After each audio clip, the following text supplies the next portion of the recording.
And I think by the mid-1960s, we see both sides really very becoming, the US first, I think, but the Soviet Union also, interested in the stability of the relationship, of the deterrent relationship.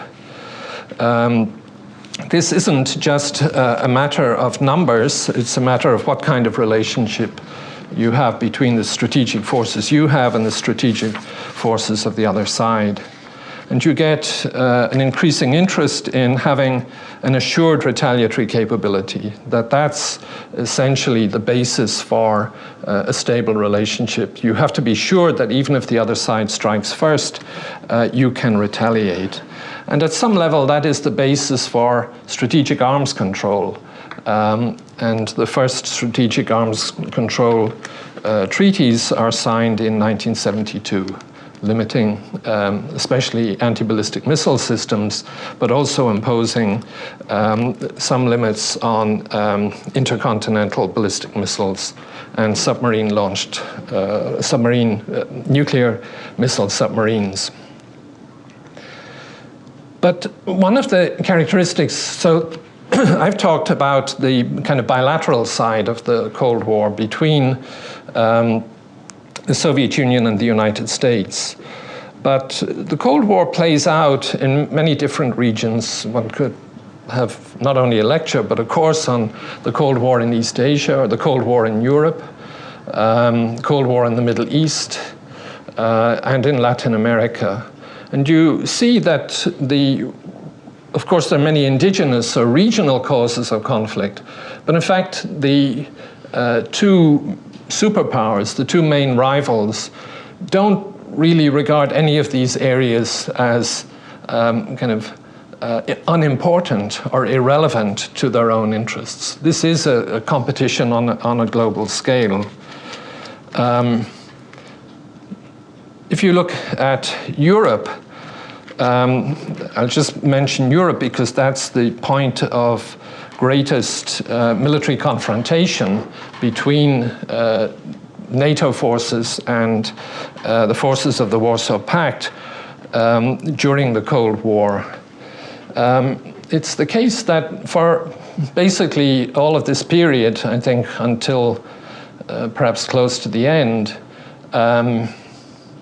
the Warsaw Pact forces had conventional superiority, and they also had interior lines of communication.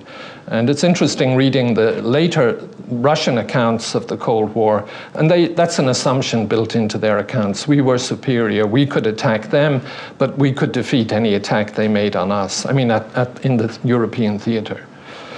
And indeed, that of course was a premise of US policy, of Eisenhower's policy in the 1950s, which was that Western Europe, even with US aid, could not match the Soviet Union and its allies in conventional forces, and therefore had to rely very heavily on tactical nuclear weapons for the defense of Europe.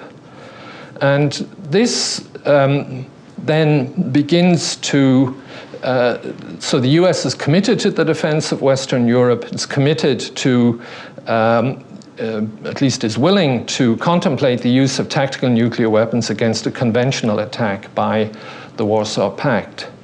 And at first that's relatively unproblematic. The US can come to the aid of Western Europe.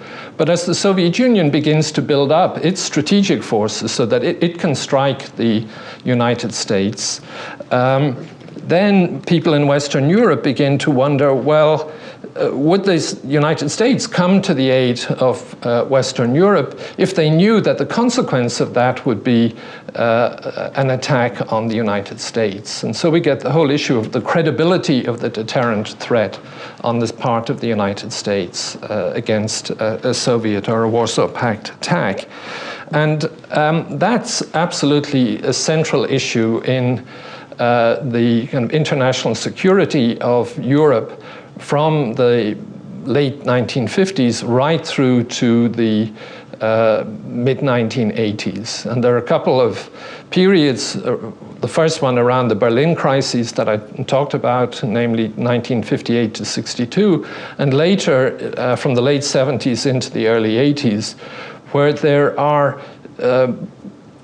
NATO and the US undertake measures to try to shore up the credibility of the deterrent against a possible Soviet attack. And I think that this is absolutely one of the central issues in the Cold War in Europe.